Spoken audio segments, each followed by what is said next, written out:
So I'd emailed Megan, didn't get a reply. I was like, that's fine. And anyway, a couple of months after I'd emailed Megan, so this is about October, I got a reply and I was like, oh my God, like I'd even forgotten I'd emailed her. And I got a reply and she said, send me some video, I'll see what I can do. So I sent her some video and Mum said, just say to her that we're only down the road where we were living then was like literally 10 minutes from Megan's. And so she said, just let her know we're down the road, because she could think you're anywhere in Australia. Let her know and we can go over. So I let her know and she said, oh, brilliant. Yes, come over. We were thinking come over for like, a coffee and a chat kind of thing. Anyway, it turns out Megan was talking about a lesson and I was like, oh my God, I'm going to have a lesson with an Olympian. Like it was just, and again, I've got photos from that day, so I'll put them in. But I was so excited, but I was also quite embarrassed because I had my little standard bred and I was going to go train with an Olympian, and I was like, oh, what's she gonna think of my little standard bred? Like, he doesn't canter, he goes on the bit, but not all the time, because we were having a heap of trouble getting him to bend around my right leg. I couldn't get any bend because I couldn't use my leg, and at that time I didn't know any of the aids to get him to bend. So anyway, we met Megan. She was amazing. She still is amazing. And she taught us all of the aids, basically. Well, what we've always loved about Megan and when she coached with us was she didn't care that Storm was a standardbred and that he wasn't some fancy horse. She didn't care, and she didn't care that I was different. It was just, okay, well, if you can't do it this way, we just do this, this and this, and we'll do it this way.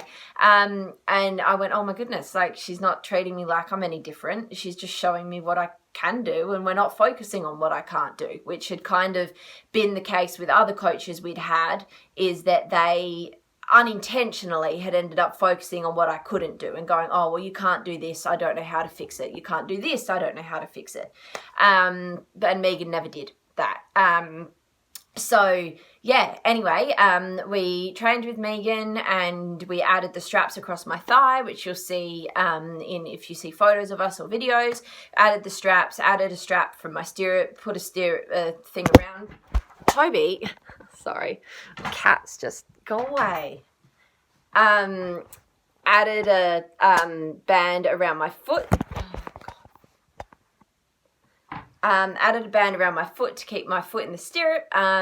Just all sorts of things. So anyway, 4 months after we met Megan, we went to the Espasa State Championships and won 4 Open State Championships. I think it was 4. Yeah, we basically, the legend of Stormy began. We taught Stormy how to canter in that time, and so he was cantering when we went to those state championships. And to save you a very long story, Stormy went on to become the first standard bred in the country to go and qualify at the Australian Interschool Nationals. So we travelled up to Queensland for the Nationals. He's the first standard bred in the country to be on a state dressage squad. So we made our first state dressage squad in 2018. We were on the Young Rider dressage squad, which was incredible, with a standard bred who was now, he'd been on the youth development dressage squad in 2016. Then again, the first standard bred to make a state scholarship squad. Then our first state dressage squad in 2018. Again, the first standard bred. So that was the state young rider dressage squad. He made the state show horse development squad in 2017. So that was 16, 17, 18. He was on a state squad. Again, first standard bred.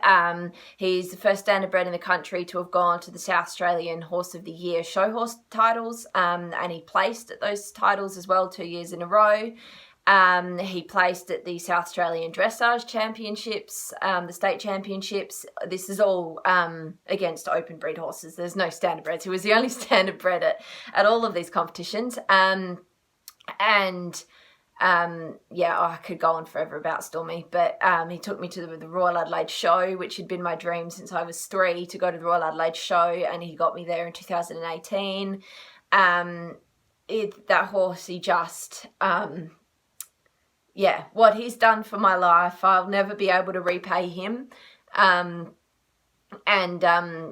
Regardless of what he achieved, I mean, what he achieved on paper was incredible. And for a little standard bred in open competition at competitions that aren't designed for little standard breds, he was phenomenal.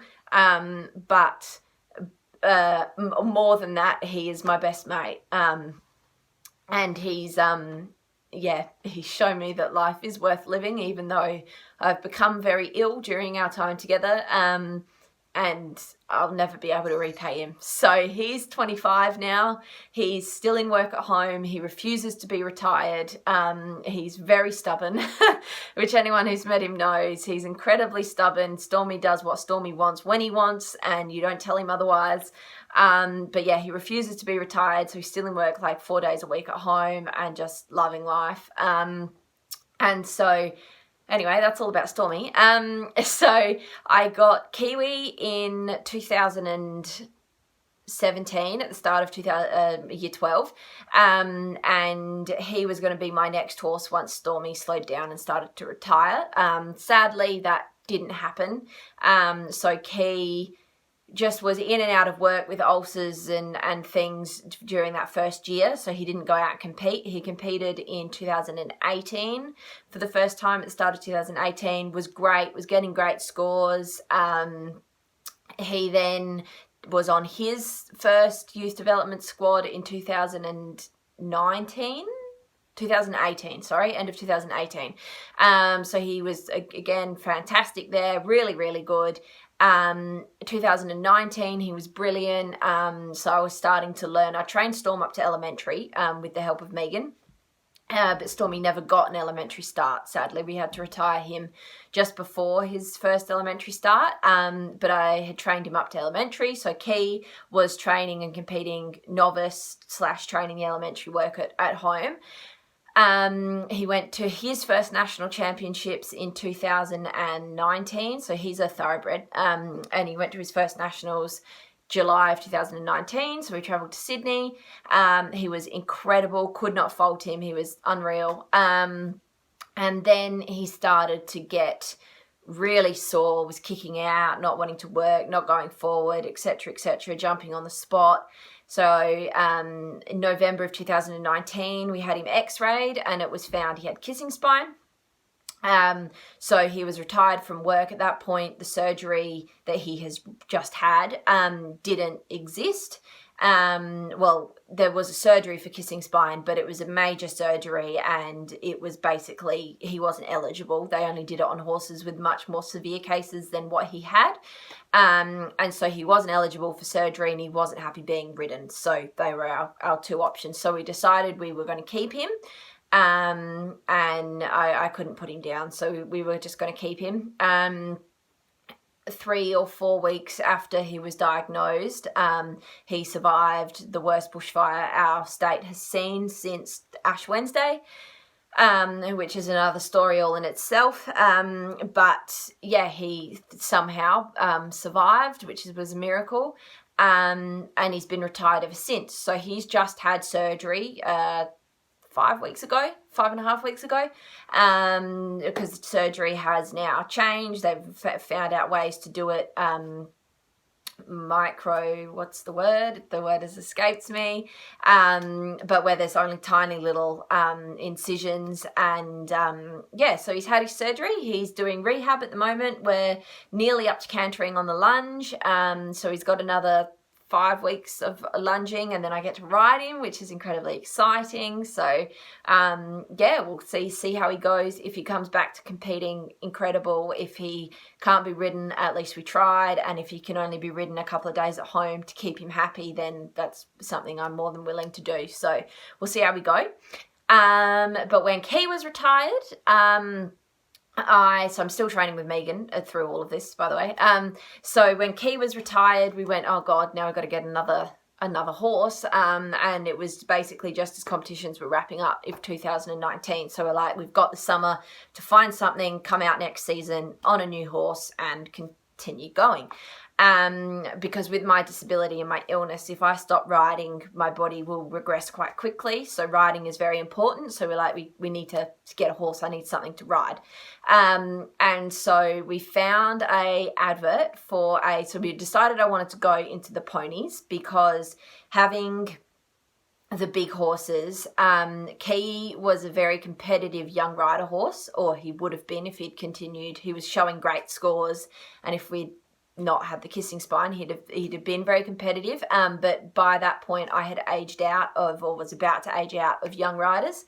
And so I didn't have the money to go and buy something that was going to be competitive in the open competition, when they're talking 80, 85,000 sometimes for these horses or more.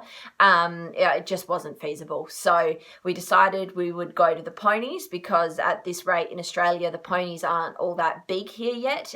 They are in some of the eastern states, but South Australia, not so much. And so we decided we'd go a pony, because you can get a really good quality pony for a lot less than you would get the horse equivalent of that pony, if that makes sense. So I'm small enough, I'm light enough to ride the pony, so we thought, okay, we'll use this opportunity. So we found a pony in Victoria. She was up in Geelong, and Megan had got a couple of lined up for me, and I was with Megan looking at one that ended up being actually too big for pony dressage. So I'd sent Megan the advert for Charlie a couple of days earlier, and when this horse turned out to be too big, I said to Megan, oh, what do you think of the horse I sent you? And she said, oh, okay, let me have a look again. So we sat down and she had a look at it, and she goes, Jess, I think this is the one. She said she looks like we only had video of her at this point, but she goes, she looks like she's light off the seat. She's doing all the medium work in a snaffle bridle, which is great for my hand. So she's, looks soft enough and willing enough. She's in a double. She's only got little spurs on. She's doing everything off the seat. She's the right size, right age, she's brilliant. And so I said, okay, well, she's up in Geelong, but I'll have to speak to mum and dad and see, because we'd originally said we wouldn't go interstate for a horse, because it's a long drive to potentially come back with an empty float. And so I'd said I'd speak to mum. She goes, well, I'm actually leaving for Victoria tonight, for a competition in Victoria tonight. This is like 1 o'clock on Friday afternoon. And she goes, I'm taking a client horse over with me, but on the way that's staying there. So on the way home, I've got a spare bay. So I could pick her up for you. If you can get her vet checked and sent down to Ballarat where I'm competing, by Sunday, I'll bring her home for you. So we're like, oh my God, okay. So I rang mum, and she said, okay, let me speak to her, which buying a horse sight unseen when you're anyone, but particularly when you're a para rider who, if the horse does not understand your aids, it's never going to work. That is could be a really big risk. But something just felt right about it. So anyway, mum spoke to the lady who was actually in Tasmania, who said, I'll have to speak to the person who's got her, but that sounds okay with me. But the breeder is where she's being sold through. I'll have to speak and see if they can arrange it. Anyway, we managed to get a vet check for her at the only the equine hospital that would do a vet check at such late notice, and so she was on Megan's truck by Sunday afternoon coming home for us. So I met her on the Monday, so that's 2 years, nearly 2 years ago to the day, and I met her for the first time, and she's a little riding pony, Australian riding pony. She's now 13 years old, and she's just over 14, like a smidge over 14 hands, and we're competing medium together. So I'd never actually managed an elementary test. I'd ridden all the elementary movements, but I'd never managed an elementary test before, and so to have a horse that knew all the medium stuff was a whole new ball game, and teaching her how to do the changes and the half pass and everything from my age, which are obviously very different to an able-bodied rider, has taken us a long time. She understood it all, but to get it right and to get it perfect, for want of a better word, is taking a long time, but we're getting there now. So we're now training the advanced work at home and hoping to get out in an advanced test next year, which will be incredible, to go out in tails. Again, that's another little dream of Jessie's that would be amazing. And yeah, in between that time of getting my 3 and training them and having 2 of them retire and then 1 come back and etc., I've ridden with Emma Booth. So we train with Emma, who, again, if you're not Australian, she's a 2-time Paralympian and been to the World Equestrian Games. And so she's actually in Victoria, but we train with her virtually. So I trained with Emma. I've been over and trained with Emma and ridden her horses. I ride client horses for people. So I've been very lucky to have some wonderful client horses that I get to ride, and sort of use what I've learned with using more of your seat and your much lighter aids to ride a horse. When you don't have the use of your leg, I'm able to sort of help other horses with that, which helps their riders, obviously, because it means less leg. So yeah, I've been very lucky to do that. I coach at a riding school. I've coached at 2 separate riding schools, so I do that. I've worked as a stable hand for a number of people during this time. I'm not a stable hand anymore, but I was up until like June of this year. And yeah, I've worked with some wonderful horses. I'm very lucky to have 3 incredible horses when right back at the start, you'll probably remember me saying I wasn't allowed a horse, and now I have 3. So we've moved to our own property, which is what you've probably seen in the yard tour if you've watched that. So we moved here in 2019, at the start of 2019. So when Kiwi was still competing and before we had Charlie. Yeah, anyway, that's sort of my journey with horses, and what I've done. So I've only ever had 3 horses, and they're the 3 that I have in my stable. And yeah, I've been very lucky. I certainly haven't had ready-made horses. I haven't had horses that Charlie's the most ready-made horse I've had, and even that we've had to retrain everything from getting a walk trot transition to everything because of my leg. And the other 2, Kiwi had never done dressage test in his life and had no training, could go around in an outline and everything, but didn't have any training. And Stormy, obviously, who had been very well loved but knew nothing. And yeah, I've been very lucky for them to take me on the journey that they have had, and to get to the competitions we've been to and ride at the level that we ride at. I'm very, very lucky, and it's been incredibly rewarding to have done all of that work with them myself, because they certainly didn't come made like that. So anyway, that was a bit of a long video. So if you stayed around this long, thanks for watching, and I'll see you in another video. Bye.